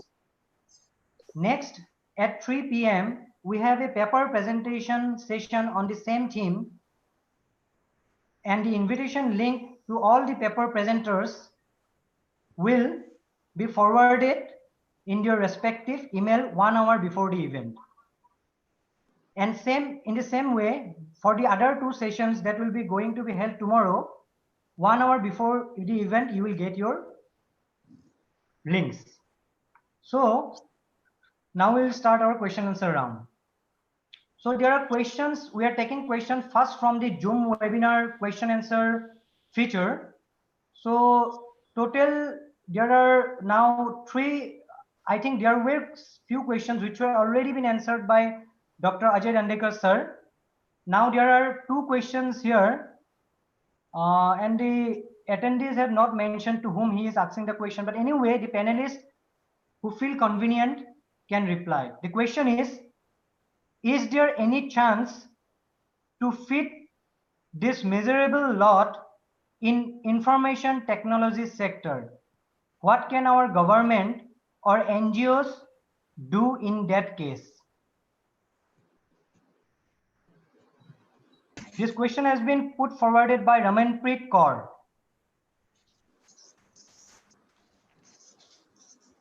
Professor Dandekar, would you like to take that? Yeah, first thing is, no, there is no such thing as miserable lot. I think that's a very, these They are are the our, great people. They are the greatest people. That is victimizing people. yeah, these are our people, and as everybody else, they also have equal rights as accorded to them by they being the human beings first, more than the constitution. Uh, so far as the IT sector is concerned, well, IT sector, Indian IT sector, basically more or less caters to the service requirements globally, right? But we fall short in terms of producing proprietary software or proprietary hardware. We have not produced a Windows, we have not created an Apple computer. We are not into that league yet. No, but Professor Dandekar, isn't it also true that we have exported the best minds in the IT sector? I mean, yeah, Sundar Pichai is now heading Google, so one can, look at, obviously. That has happened in everywhere, I think. That has happened everywhere, not just in the IT. These are very large numbers, I think, to be, absorbed in one particular sector of economy. I don't think that is how we need to look at this issue. I think the issue is far more complicated than that. And I agree that, agriculture cannot take this. That was my point, that, this additional load on the rural at the moment, the rural cannot take unless agrobase industries, industrial structure aligned to what happens in the rural, all that comes to the two together. I think that was one response. And the second is, there is another thing I think that we need to keep in mind, which we don't talk about much, but it is always there. We are, as a country, certainly looking at a large ecological disaster that is unfolding. Because as we go for growth, we go for exploitation of natural and other resources. As we do that, it is a vicious cycle of its own. The world cannot take another manufacturing hub, because the global economy cannot absorb that. That Raghuram Rajan said so way back in 2014 or 15. Another China-like global manufacturing hub, export-led growth cannot be the answer to a question. We must lift demand depression in the economy. The state and the corporate sector must let go of the resources that they are taking over and let a better equitable distribution of resources happen, and let the demand be generated. Today, what we need is that people should be put in a situation where there is money in their hands. Unless that is there, they will not spend. Unless they do not spend, economy cannot be regenerated. All this supply side thing is all right, but the demand has to be generated, and it cannot come from just debt. Today, MSME sector has been, offered a very generous, I think, but it is all, asking them to take loans on soft terms and all that. In today's situation, who is going to take those loans? Even working capital, there has to be some extra guarantees, and the state must step in. And lastly, last 25 years, one thing that has happened is, yes, there has been growth. Our national, whatever, is a $3 trillion economy, I think, may go up to 5 trillion if things work out. That is good. But what that has done within the country, what is our GDP to investment in, let's say, health sector? What is it in the education sector? What is it in securing the rights of the labor? Why we have not done that? So if all this resource has got generated, where it has gone? This is a very good question to ask. And I think if and the answer to these questions, I think will lead to should lead to some fundamental changes in the economy. Last thing, the word economy and ecology have the same root in Greek language. And I think the world forgot about this. We completely bifurcate and go for instrumentalist solutions, forgetting that the word ecology and economy actually come from the same root, and that has massive implications today everywhere, especially in the northeast, in the state of Assam. I mean, on Sangpo, if somebody up there in Tibet constructs a dam, what is going to happen to the Assam Valley? There are very intricate questions linked there. As one very respected author has said, time has, I think, come, to leave water in the river and to leave minerals in the mountain and to leave trees in the forest. That should be the starting point of regeneration of the economy, I think. Thank you. If I may add this one more thing, I mean, I completely agree with what Dandekar said regarding rest of the economy and IT, of course, also. One thing is that just coming back to the IT issue, when GST was implemented, a lot of people said, there'll be a lot of low-level IT work, because they have to file the thing. But that has really not happened. Say the class 12 pass will be able to help you to file the return, and all, but that has not really happened. So in kind of IT work, call centers and all that, these are all very low skill where our people are already there. But, and obviously these migrants are even lesser educated, I believe, most of them, So I do not see how they can get into the IT sector, obviously.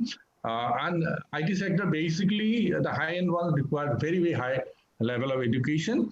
And that kind of education is becoming sort of more and more prohibitive. So, of course, IITs may be not very expensive. They are also to some extent expensive. But at the same time, if you have to get into IIT, you require coaching. Otherwise, you can't get in. So this is something where, again, our inequality, Professor Dandekar is talking about. So inequality of opportunity is also expanding very, very rapidly. So these are some of the things I think we need to really address if we want to live in a better society in the future. And his point is sort of ecology. Patricia Mukhim will also agree, and I will also agree. It is very serious kind of thing. The government sometimes is so insensitive, or you don't know whose interests they're actually representing. So we recently had this Dihin Patka issues and all that. Meghalaya, the open cast mining is already there. So many people died when they have a disaster. All right, for 56 days, so many relief was not there receiving. The pumps are not there to pump out the water. So we don't have, even if we're exploring those things, we're putting in people in risk. We don't have this kind of a system. Suppose we don't have the preparedness for disasters, actually, That is a satisfying. I think this should also be in the cost calculation. When you do the cost benefit analysis, disasters may happen tomorrow, like the Bhajbarua oil thing, which is burning. But this may happen tomorrow. So you can really work out some kind of stochastic model, expected how many disasters are going to take place. So that can be actually factored into the whole cost-benefit analysis. Then only you should see whether a particular project is beneficial or not. So Meghalaya mining's actually profits goes to the only private pockets. So that actually created such a huge havoc for the society at large, because society's gains are not. Am I right, Madam Mukhim? Yeah. Can I say something, please? See, when we speak about the economy, also when we speak about democracy, why is it that India has not been able to develop its own foundations, its own basis, its own model of democracy, and its own model of economics? Because we are always adapting. At one point, we mixed the economy. We had a bit of capitalism, a bit of socialism. then it didn't work. We now have adopted a very, very capitalistic model of economy, which focuses on profits. And now we hear that the Indian railways are going to be let go of, which is actually serving the least, the least, what should I say? The lowest economic rung of the ladder, people in that lowest economic rung. What are we trying to do here? We are trying to, to hinder access to such public goods. I think it's very, these are things we need to be talking of. And I'm wondering if we have any economist who's done a critique on, for instance, why India invests only 1% of its GDP on health. How is it possible? Why should it be so minimal an amount? And then, I was reading Paul Krugman. He said at some point that a country is not a company. And I think this is very, very fundamental to our understanding of what sort of economy really can lift all of us, because I see somebody raising the question of a dignified livelihood. A dignified livelihood is possible if you have a dignified life. The person must first be able to live a dignified life, which is just not possible in the present circumstances. And also, I was reading this gentleman called Shreyashi Singh's book called Consumptionomics, Asia's role in reshaping capitalism and saving the planet. I think now we really need to, if we are going to model ourselves on the industrial models of the West, which China has modeled itself on, and if we are going to underprice the goods, then I don't think it's not going to work out for us. If you subsidize the cost, the labor cost, and you try to rule the world by bringing out substandard goods, I think we have to be able to create the best, but also look after the needs of those who produce this at the lowest level. So I think now the role of economist is even more important, more than ever before, because they will have to lead the way and they will have to advocate these policies very loudly. Raghuram Rajan keeps speaking, who listens to him? And why is it that we don't listen to these voices of sanity? Thank you, madam. We are taking the next question. It is from Nobo Kolita from Assam. He is asking the question to Madhurjya sir, Dr. Madhurjya sir. The question is, the workers in an unorganized sector with reference to Assam have not been availing well planning from the government. Your reaction, sir? What planning? Can you read the word? Have not been availing well planning. Means it not well planned by the government. It should be well planned by the government. That is why I think this is one of the major problems of online kind of a thing. It's always better to be face to face. You can ask for a clarification. So I am a teacher and I have to teach students like this. I really don't like it actually.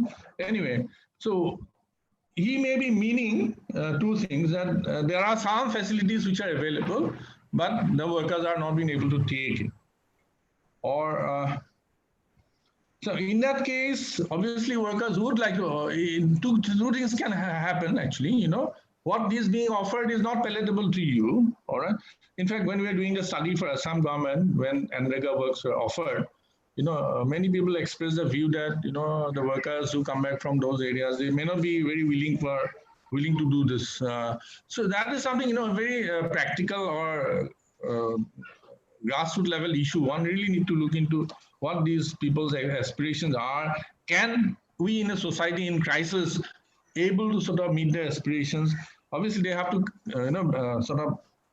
bring down their aspirations a little, and there has to be a meeting point somewhere. But some of them have been able to sort of get the benefits. Some probably have. There's an exclusion list. Some people are not covered, unfortunately. And there could be many things I would not like to talk about. There could be, political, ethnic, and those kind of issues also. But then we need to look at people as people rather than, dividing them into various cultural and other components. And I'm not sure, but then what government is offering, maybe not enough, maybe not to their palatable thing, or maybe they are not able to access it. There are three things. See, I like to point out here, Professor Dandekar also mentioned that government is offering to MSME sector a lot of funds, You can borrow a loan, you can take a soft loan, which you have to start repaying only after 1 year, not now. I met two persons, one who's in Delhi, okay, he's from here only. He said, I have been given this loan, just the banker came to me and he said, why don't you take this? Just take it. So I have taken it. Whereas another person who I met yesterday in Assam and all that, he said, no, the loans are not available. Okay, so that is the issue, If you are in a privileged position where media can reach you and all that, maybe the loans are being given so that you speak nicely about those things. But in other areas, maybe, their banks are also not going as far. So we have to reach out to the people who need it, or then we have to find out if there's a mismatch regarding their expectations, their ability, and so that has to be done. But then I don't want to blame the government too much also. They are having a serious problem at hand in, protecting the lives of people and enabling the livelihood. But livelihood is a very sad kind of a story. So people, if you're got used to a certain standard, bringing down your standard is very difficult. You are really forced to do it. I come across people who earlier used to drive cabs and all that. Now they're selling vegetables. This is a really climb down for them actually. So this is something which is happening. Very sad. Okay, thank you, sir. Sir, Prerna Doloy wants to speak. Actually, I'm opening her line. She have a question. Prerna Doloy, please unmute yourself. Okay. Yes, we are hearing. You can ask the question to the panelists. Okay. First of all, good afternoon. I would like to thank all the three speakers for being kind enough to consider being a part of this 2 days webinar. My name is Prerna Dole. I am Assistant Professor, Department of English, Damdama College. So my question is to Ma'am Mukhim, observation as well as question. So it's a little bit long. I hope everybody will bear with it. So okay, the nationwide lockdown no doubt signifies how the movement of bodies across the boundaries of nation states needed to be curtailed and suspended to contain the spread of the virus. So this was, of course, the desired intention, but considering a country like India, given the nature of the economy and social life, along with its leaky and faulty apparatus of be it welfare, health, and governance, the desired immobility was somehow breached. And at the level of the social collective, this was largely and most predominantly manifested through the migrant workers who were fleeing from the big cities. Now, as a result of which, these migrant workers were considered as a figure of quote-unquote aberration. A group of people that did not follow the strictures that were laid down for the lockdown, and they were not only questioned, they were also criticized as irresponsible, opportunistic, and even insensible. Not only this, they were subjected to collective controlling, policing, and forced collective sanitizing. So as a whole, it was an episode of complete disarray, mayhem, and confusion. So having said this, I want to ask ma'am, who according to you is to be blamed for this situation of chaos? Number one, is it the government that lacks proper schemes for the welfare of these migrant workers, or is it the migrant workers themselves for displaying such paranoia and confusion, or is it us, the citizens of India representing the middle and the upper class of the society, who judge these migrant workers through our television screens from the comfort zones of our home.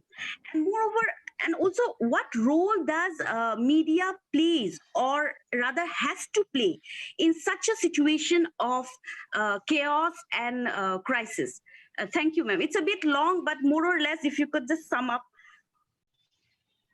See, I had said in the very beginning that a government that didn't realize that there were over 40 million migrant workers stuck in different parts of the country is a government that had no policy at all, or didn't understand the implications of having so many migrant workers, because they didn't even have the figures. I started asking for the figures, and then I was told that the figures are still being collected. In fact, only recently the figures have been collated from all the states. So now we may soon have some kind of figure, and that figure might be a humongous one. Now, if you remember demonetization, we didn't have enough time to go and change our notes. It was done overnight, and it was like they keep calling it a surgical strike. But it created a furor in the lives of people, lives and livelihoods. In fact, at that time also, many livelihoods were lost, but somehow this has not been captured by academicians. I think they should be doing some studies on this. Now, on the lockdown that was announced very suddenly, leaving us with only about 3 hours to manage ourselves. If you have somebody who is your kith and kin who's working outside, now you too would be in a predicament about whether it's good for them to be there in their place of work, or it's good for them to return home. Think about the millions of migrant workers who suddenly lost their jobs. Okay, they were there for a little bit of time. They were there for about 4 or 5 days, and they tried their best to maintain those protocols. But after a while, they were hungry, they were thirsty, they needed food, they needed some kind of rehabilitation, which was not coming their way. So they decided that they were going to walk. And then, a country that suddenly shuts down without thinking of the consequences. If you had given a week's time, I don't see how that would have mattered. If you had given a week's time and said everyone could, if you think you want to return to your respective homes, you could do it because of the pandemic. So those who wanted to go would have gone, and they would have even paid their own fares. What happened because of the sudden lockdown was that the government had to incur the expenditure and all the related problems, And then you're asking about the media. It was the media that first brought to public notice the panic, the harrowing situation of the migrants. People like Barkha that traveled along with the migrants and brought this to our face, and very upfront.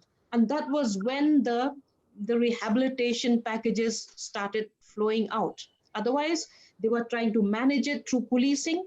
They were trying to sanitize these people by spraying in all those sanitizers and everything on their person.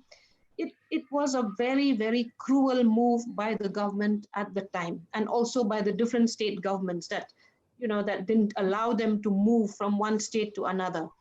I think this is a problem that requires somebody to really capture the tragedy of the times, because we cannot allow this to be forgotten. This cannot be repeated. We may have another disaster, who knows? We don't know. We never imagined the pandemic to hit us like this in the month of December.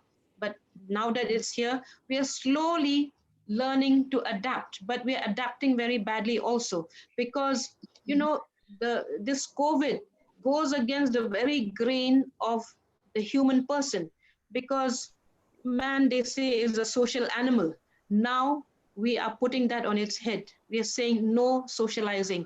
We have to maintain social distance. We have to stay at home, and all these go against the grain of, being human. So it's a very difficult thing to adapt. And to my mind, I think that the reason why this happened, this lockdown happened so suddenly, is because a lot of the decisions were taken by bureaucrats. You know, they were feeding the PMO perhaps without really knowing what's happening on the ground. The problem with the bureaucracy today is that they're not connected to the real people, to the real events on the ground. You're not getting enough feedback from where it matters, and you take decisions based on those half-baked feedback. So that is the reason why all this disarray happened, all this horrible situation happened. So I have a question. May I ask, ma'am, the panelists to you? I have a question. Can I ask it, ma'am? Sure. Okay. So my question is how to go forward with an education that devalues itself in the global market by supplying cheap manpower. I use Facebook, I use Twitter, I use Google. So what is the finally the future of my innovative policies? Where do I stand now? What even is the purpose of continuing with top educational institutions in my country when my top engineers and doctors are not actually innovating at a ground level? I am using Twitter, I'm using Facebook, I'm using Google, and all are manufactured by America. The software and all are all the gifts of America. So where do my educational policy and my educational system stands with respect to the rest of the world? Am I innovating enough? I think that is a very important thing that I'd like to ask all the esteemed experts. Anybody can answer. I think the economists should take that question. I'm not an expert on the economy. No, the historian could have taken also. Maybe historian will have a view. See, as the data says, India is not a very innovating country actually, So we don't put much money in research and development. And starting from Bollywood to everywhere, we are very great, copies kind of, So originality is not very encouraged here. So that is one thing. And second thing is that, I always have this problem. Should we go for a moon mission, or should we actually devise some mechanism how to clean the gutters? The way human beings go into the gutters and clean it, that is very sad. I think our science sometimes, we go into engineering rather than, science as such. In the first place, in the Northeast, again, we have a lot of people going into the arts. Arts is important, humanities are important, but at the same time, I think the balance is not greatly there. And also, those people who go into science, they get into technology kind of things. And technology, we don't innovate much. We take people, others' innovations and try to sort of improvise for our own need. Be it agricultural research, the kind of varieties which you find as being very popular, these are mostly, brought from Bangladesh rather than being innovated in universities in Assam. That people will really, I'm really sticking my neck out here, but at the same time, that is true to a great extent if you underline the stuff. So I think India as a whole, we really need to put our research more into perspective. There is no point just saying that we had a great sort of past in science and all that. So we discovered, we actually invented the zero. That's great. But then we need to move forward also, Okay, Newtons and Einstein we have not produced, and Nobel laureates in science we have not produced. Okay, so these are some of the signals there. There's a fault line in our education and research system also, not only our labor laws and the economic structures and so on and so forth. Yeah. Thank you, sir. Thank you, sir. So I think this will be the last question. Ramanpreet Kaur is asking to speak. I'm allowing her to talk. Ramanpreet Kaur, please unmute yourself. I have added you in the panelists. Please unmute yourself and please put your questions. We have to finish the session by 1 p.m. Where is Professor Dandekar? I don't see him. No, ma'am, he is here. Ma'am, he is here, ma'am. Ma'am, you can just put it on gallery view. You will find it in your laptop. Ramanpreet Kaur, are you going to ask a question? Okay, thank you, ma'am. I think she have no question right now. Yes. Okay, so this is the last question I'm taking because by 1 p.m. we'll end the session. So this question is from Kaushik Bhuya to Professor Dr. Dandekar sir. The question is, what is your view on the sweeping change in the labor laws that has been suggested in some states like Uttar Pradesh, Madhya Pradesh, Assam to overcome the economic impact of pandemic? Yeah, I think I answered that question, and I think uh, Dr. Madhurjya also answered that question. The answer is very simple. One should not use the pandemic to further curtail the rights of the labor. We need labor laws that create an ironclad guarantees of jobs and social security across the board, and we need to integrate and reduce to a very large extent possible, and maybe actually uh, completely abolish the informal sector of the economy and bring everybody in the formal sector.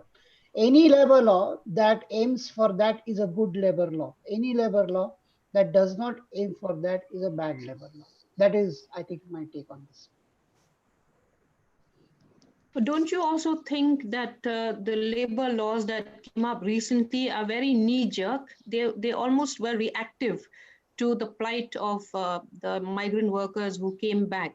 So the respective governments like UP, it was almost a reaction, an angry reaction, and not very well thought out. I don't think you can come up with labor laws so quickly.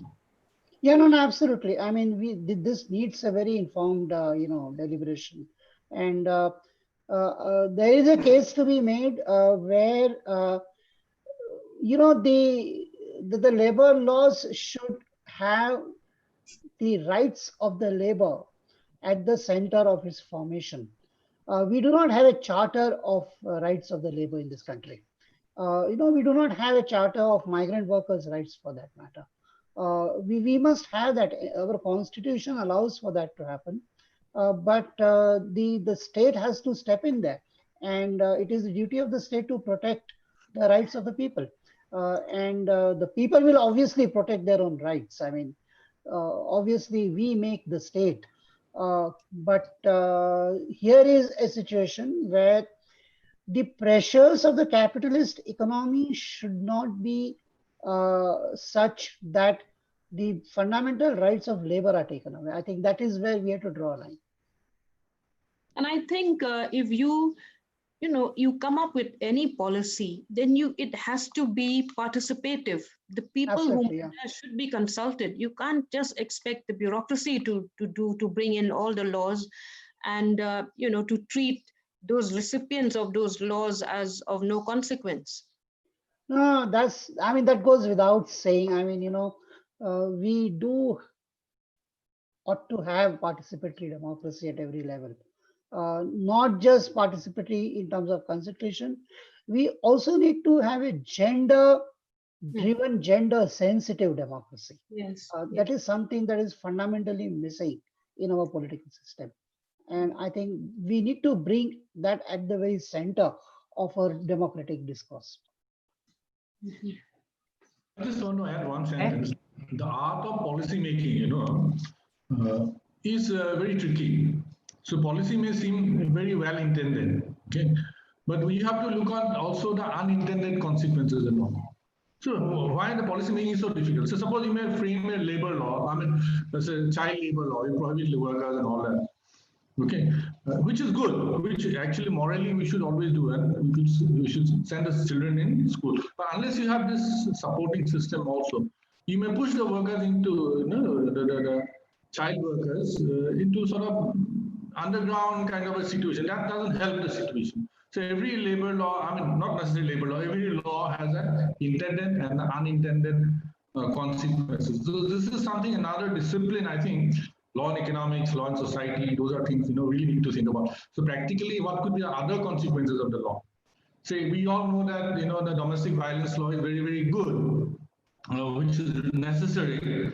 But at the same time, some very small, minuscule minority of women may be able to abuse it for their, not so bad husbands perhaps sometimes, So I'm not just trying to suggest something. So this is something we really need to, the art of policy making is very complicated. It's not as simple as we may always think. Just something seems good, frame a law, this may not work. Okay, thank you, sir. Thank you, everyone, for actively participating in the question answer round. So now I request Honorable Principal Sir to deliver a end note speech. Thank you. Good afternoon, respected panelists and the participants. Actually, from the illuminating presentations from the three panelists, we come to some conclusions. For example, about the migration, we can come to the conclusion that due to poor agricultural conditions and livelihood opportunity is decreasing in the agrarian sector, and therefore actually agrarian sector is suffering from massive crisis. We know that land reform is not till now it is up to the mark. Therefore, the people is overcrowded, and there is lots of people who have no opportunity of any livelihood. So they migrate from rural to urban areas. But from the panelist discussions, we came to that about 92% migrants are engaged in informal sector, not informal informal sector. And also we got that in case of our economy, there is a total jobless growth. But panelists especially mentioned that the COVID-19, it cannot be considered as a health problem because nobody has the correct figure about the migrant workers. About the actually Reliance statistics is quite problematic. Most of the workers are not skilled, and especially in case of Northeast agrarian society, marketing problem is there. So there should be some policy changes. We actually, in case of Northeast also, we don't have correct data how many migrant laborers returned. We don't have also these migrant laborers have no idea how to procure the government welfare schemes. Actually, the panelists rightly mentioned the gender disparities about the prospects, about the problems and prospects of the children of migrant laborers, migrant workers, health and educational problems of these children. Also, the mental health is also a need for, as we know that mental health is also need for productivity. So we should relook about the insurance schemes, about the mental health problems, etc. So actually, there should be some emotional supports, and in case of these problems, NGOs can give they can work about the documentation of the migrants, and of course, if we see from economic point of view, migration is not a negative thing. It can be considered as also a positive thing. Socially, it may not be a good thing.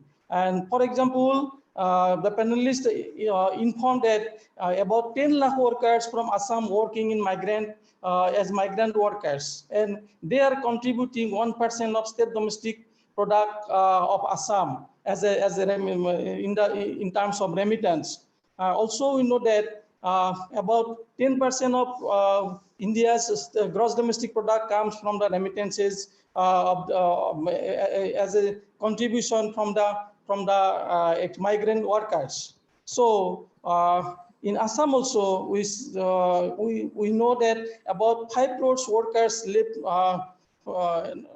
Not in Assam, all over India, more than 5 crores workers left agriculture. and it is a serious problem for the agricultural sector, because we know that in case of agriculture, landlessness and small land holding is a serious problem for almost more than 90% of the 90% of the agriculturalists, peasants. So there should be some security network for those migrant workers, for those people who have suffered lots of problems due to COVID-19 crisis. So there should be some changes in labor laws also.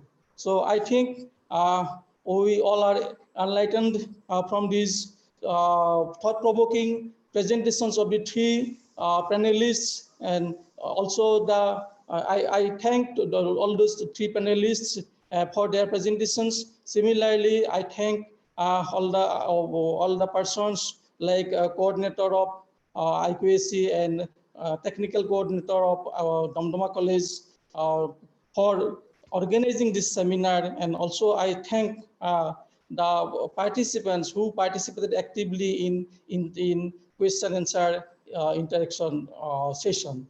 Thank you. Thank you. Thank you very much. Thank you. Thank you, sir. Now I request the convener to deliver the vote of thanks. And at the same time, during the vote of thanks, I want to show all of you my entire team of dedicated workers actually, who are responsible for organizing this webinar. So we'll be showing at least we'll be live with you all. So I'm just making them visible. So this is the entire team. We are working at the back end. Okay, hello sir, hello madam. Hi. And any technical error, please forgive us.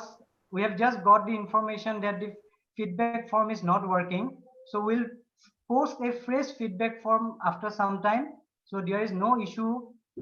You will be notified.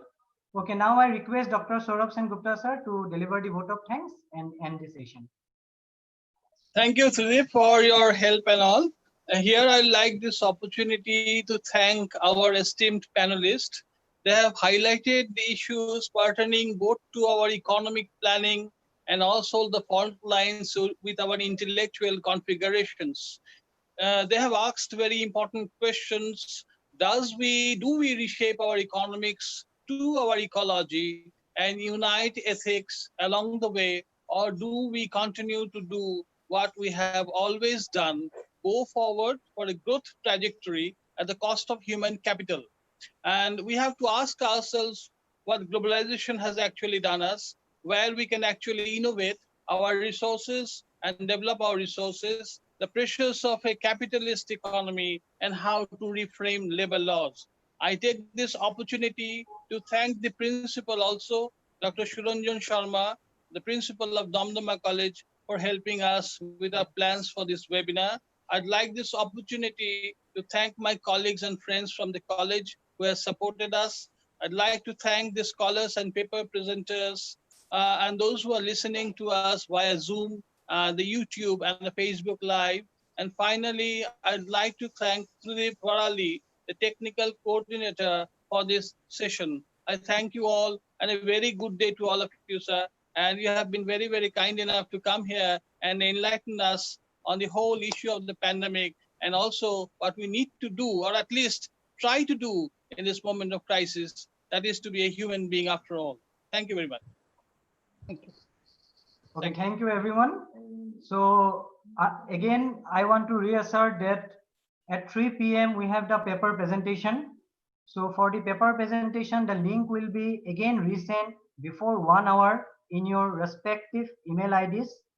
Already it has been sent. So again, we are sending it back.